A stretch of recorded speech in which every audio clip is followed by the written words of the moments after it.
Welcome to the Slop Farm. Enjoy the video. You begin by confirming prerequisites: a valid project license, an Office 365 account, and access to project for the web or project online. Once done, create a new project from File New and choose a template or blank project to save time. Make sure to set the project calendar and fiscal year so scheduling aligns with reporting.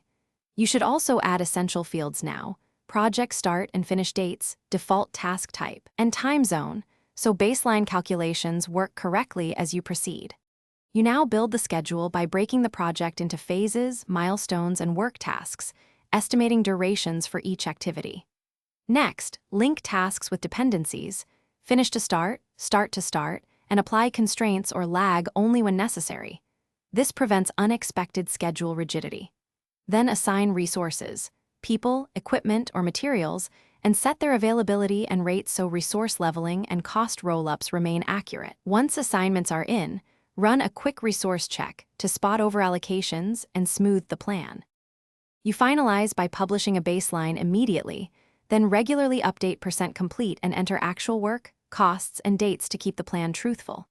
Use Gantt, resource usage, timeline, and built-in reports to present progress.